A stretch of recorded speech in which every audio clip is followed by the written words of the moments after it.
Live from downtown Detroit, Local 4 News at 5 starts now. And it starts with the weather and live pictures from our downtown sky cam. Looks pretty good right now on a Friday, but get ready because we're in for a steamy, sweaty weekend. And before that, some spots are dealing with a little rain and a few storms. And we know there are a ton of outdoor events this weekend as well. That's right. But before we get to that, some spots are dealing with some rain. So let's get over to Brian Sherman with your forecast. Hi, Brian. Good morning, or good morning for me all day here. Good evening, Kimberly and Jason. Good evening, everyone. Yeah, that's right. Some showers and thunderstorms still showing up here on Storm Tracker 4. They're few and far between. One to the northwest of downtown, to the west of Warren. Another one to the west of Ann Arbor, pretty much right around and just south of I-94. Very slowly moving off to the east. We are seeing some lightning with it. Nothing severe, but if you do get under one of these, you could see a little bit of brief heavy rainfall. Once we hit daytime heating after about 1:30 to 2 o'clock, these thunderstorms very slowly started to pop, and they're really not moving anywhere anytime fast. But once we lose daytime heating, 8, 9 o'clock tonight, we will see these thunderstorms wind down. Most of southeastern Michigan into the low to mid 80s, but once you factor in that humidity, heat index values feeling much worse than that. And as we head throughout the evening, we're into the 70s by midnight. More fog possible tonight before we're into the 90s starting tomorrow. Much more on that in our weekend storms coming up in just a few minutes. Jason and Kimberly. All right, Brian, appreciate it. Our other top story here at 5. A mother has been charged now with helping her son after he escaped police custody in East Point. Devontae Deshaun Moore and his mother were arraigned today after police arrested them Thursday night in Brighton. Grant Herms is in East Point tonight. Grant, he's now facing a slew of charges. Kimberly, Jason, it is a long list of charges to go along with an already lengthy criminal history. His lawyer saying today that when police picked him up, he was actually on his way to turn himself in.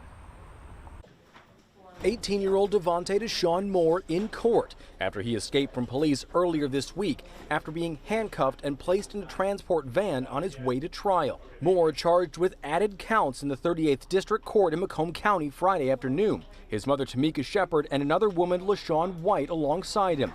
Shepard is accused of driving the car where Moore was found, in the back seat on the floorboards covered in clothes. White is said to have been a passenger. Moore pleading not guilty. During the hearing, Moore stayed silent, letting his lawyer do the talking. He's 18 years old. He's made some poor decisions in his life that have really led him to potentially losing out on a very, very big opportunity. Judge, he was at one point offered an offer to play football at Central Michigan or Western Michigan, but he sees these opportunities slipping away because of poor decisions he's made. The judge hearing the plea, but given Moore a successful escape the last time, he set a steep bond. We set dates for him and he doesn't show up. When he finally does show up, he tries to escape. The only way I'm going to ensure that he comes to court is to set a $100,000 cash surety bond. I don't know how else to get him to court. After his bond was set, Moore seen mouthing to someone in the courtroom, "Get me out, please." But tonight, he remains in police custody. Now, if you didn't catch that from the judge, Moore has a $100,000 cash bond. His mother a $50,000 bond, and Miss White, they're a $10,000 10% bond. They're all due back in court on August 16th. Back to you. So, Grant, do we know anything about how he was allowed to escape in the first place? Kimberly, we really don't right now. We don't have any answers about how a teenager with a history of running from police was able to be in the back of a police van, handcuffed, and still get away. We are hoping to get more details about that for you in the coming days. Right now, that's still up in the air. Yeah, more questions remain. Okay, Grant, thanks. The state has just released an update on the chemical spill in the Huron River. Investigators say 2 test samples now from Hubble Pond showed a low level of hexavalent chromium. Those samples were below levels that would be toxic to marine life. That area will remain closed to swimmers, though, until further notice.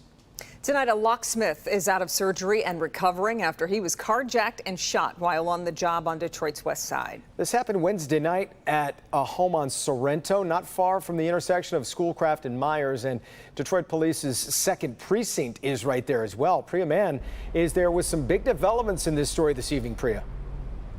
Yeah, that's right, Jason. Just moments ago, Detroit police tell us 2 people were taken into custody. The vehicle was also recovered, but not clear if that expensive equipment was also in that car. The victim here is a locksmith, the sole provider for his family. They're expecting a 2nd child, and tonight they need your help.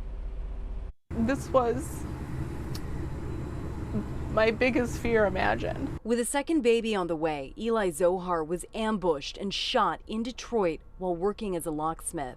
He's in so much pain right now. It's not just like he broke his leg or he fell. The bullet shattered it. Zohar owns his own locksmith company. He got a call Wednesday evening about a person locked out of their car on Detroit's west side. It was a setup. There was a man waiting with a ski mask and 2 guns, demanded his money and phone, and the machines specifically said, "I want the machines in your car." Those key-cutting machines cost thousands. Zohar had 2 of them in his truck, each worth $8 grand. You want to look for some butterflies? Marissa texted her husband about their growing family just hours before he was shot. The pregnancy is high risk, and they've lost a baby before. But I just was so excited that our family was growing and she was going to have a sibling. And when he was in the ER, he looked at me and he said, "Thank God for Liel, our daughter, and for the baby." I think in that moment was feeling so grateful that he was alive. Their baby girl is due in October. Zohar will require months of rehabilitation, and the bills are piling up. They destroyed our life right now. They've broken his spirit and they hurt my family. They didn't just take something from him. They've hurt my entire family.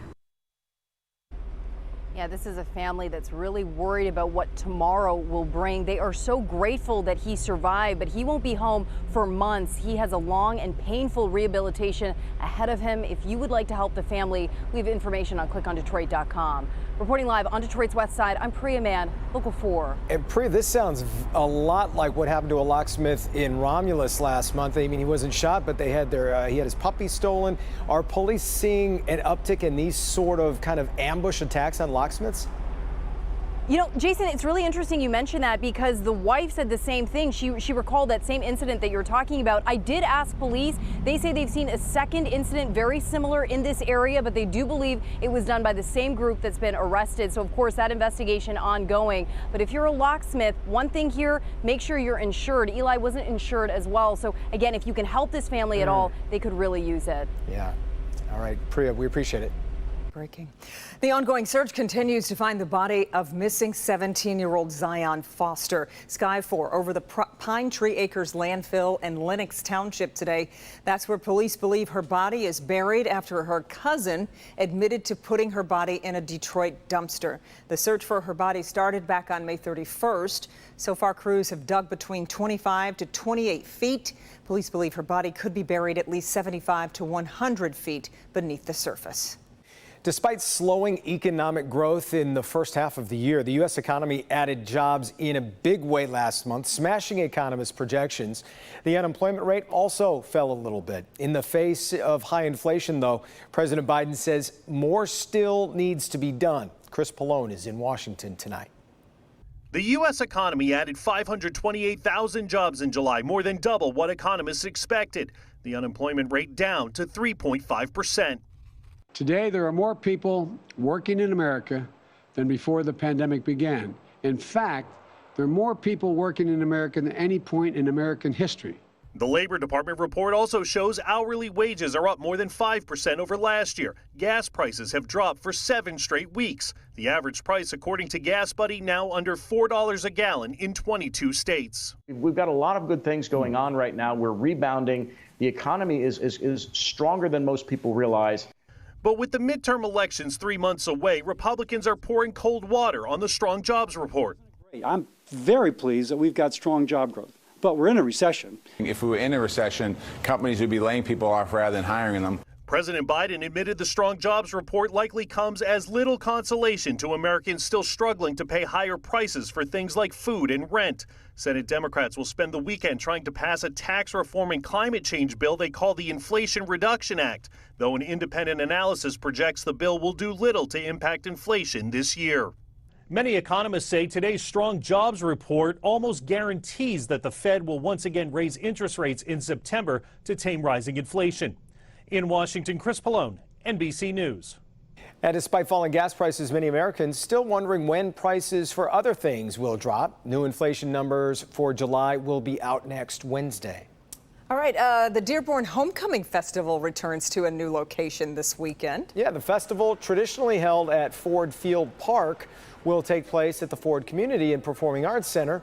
Organizers say the new location was established because of concerns about recurring flooding. This homecoming, by the way, will see the return of the carnival and 2 days of fireworks. Festival hours run from noon until 11 each day. It is a problem nobody really saw coming until it was too late. New tonight, why the results of this week's primary election isn't sitting well with a lot of Detroiters. Doc. Concern about monkeypox is growing, and so are fears over stigmatizing certain communities. I'm Dr. Frank McGeorge. Ahead, the debate over how to balance warning those at higher risk without making them the target of discrimination or worse. Take a look at this property in Madison Heights today. Not long ago, this building was here. It was